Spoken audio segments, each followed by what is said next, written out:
Hi, I'm Ms. Mary Jo from the Massanutten Regional Library.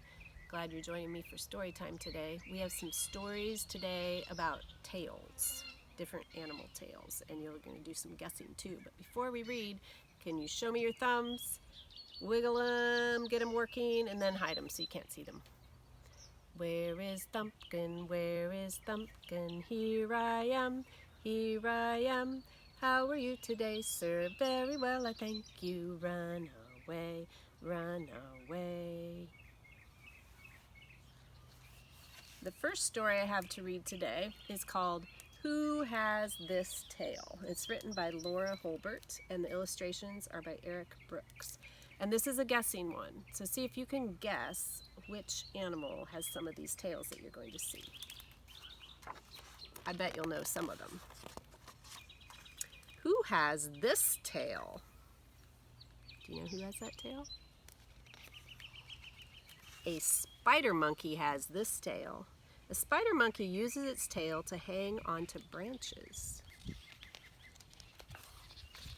Who has this tail? A rattlesnake has this tail. A rattlesnake uses its tail to warn its enemies. Who has this tail? Do you recognize that one? A shark has this tail. A shark uses its tail to push itself through the water. Who has this tail? It's quite a long tail. A gerbil has this tail. A gerbil uses its tail to balance on its back legs. Who has this tail? Do you have a guess? A horse has this tail. A horse uses its tail to flick away flies. Who has this tail? Wow, that's quite a tail. A scorpion has this tail. A scorpion uses its tail to sting its prey. Who has this tail? A peacock has this tail. That is an amazing tail. A peacock uses its tail to attract a mate. Who has this tail? Big white fluffy one. An Arctic fox has this tail. An Arctic fox uses its tail to stay warm when it sleeps. It covers up its nose. Who has this tail? It's a big flat one. A beaver has this tail. A beaver uses its tail to steer in the water.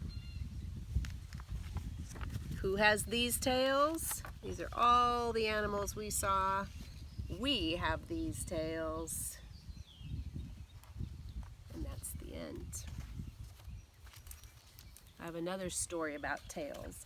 And this one is about someone who was looking for the perfect tail. They weren't sure that they liked theirs so well.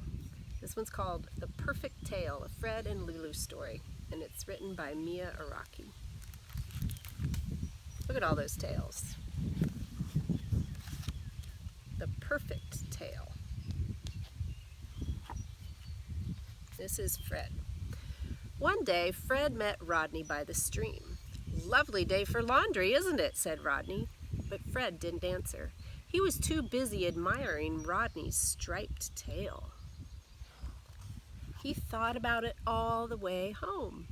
"I wish I had a striped tail like Rodney's," he said. So he painted a beautiful stripe on his tail. But it washed away in the shower. The next day, Fred met Myrtle at the playground. "Great day for swinging," said Myrtle. "Care to join me?" But Fred was speechless with admiration. He couldn't take his eyes off Myrtle's long tail. He thought about it all the way home. "I wish I had a long tail like Myrtle's," he said. So he tied a long ribbon to his own tail. but it got all tangled up with his jump rope. The next day, Fred went for a picnic with Peter. "Aren't these sunflower seeds delicious?" said Peter. But Fred couldn't eat. He was all choked up over Peter's colorful tail. He thought about it all the way home. "I wish I had a colorful tail like Peter's," he said. So he glued bright feathers all over his tail. But they fell off when he danced. The next day, Fred met Penny eating flowers. "Care for a snack?" said Penny. But Fred could only gasp. Penny's spiky tail took his breath away. He thought about it all the way home. "I wish I had a spiky tail like Penny's," he said. So he stuck a bunch of toothpicks onto his tail. But then he couldn't sit down. Ouch! The next day, Fred was going swimming when he heard a voice say, "What a fine tail you have." Fred turned around. "You mean me?" he said. "Of course," said Lulu. "It's not too stripy, it's not too long, it's not too colorful, it's not too spiky. It's perfect. Want to go swimming?" So Fred and Lulu went swimming together, and Fred didn't have to worry about his stripe washing off. They had a picnic together, and Fred's tail didn't hurt a bit when he sat down. They danced together, and no feathers fell off of Fred's tail. They jumped rope together, and Fred's tail didn't get all tangled up. "Thank you, Lulu," said Fred. "This was a wonderful day." "You're welcome, Fred," said Lulu. "I had a good time too." "And, said Fred, "you have a wonderful horn." "Thank you," said Lulu. "I thought you'd never notice." And that's the end. So Fred had the perfect tail all along, didn't he? So I brought those stories about tails today because I wanted to tell you about something happening at the library this summer. Every summer we have a summer reading program, and this year it's called Tales and Tales. So Tales, written T-A-I-L-S, is the kind of tales we were talking about, animal tales. And then Tales, written T-A-L-E-S, tales is another word for stories. So this summer, the summer reading program, there's going to be lots of stories about different kinds of tales, and there'll be prizes and games that you can play. So if you have your mom or dad or babysitter or somebody bring you to the library, you can pick up one of these Tales and Tales bookmarks and find out how to sign up for the summer reading program. And maybe I'll see you there sometime. So thanks for listening to those stories. We'll see you next time.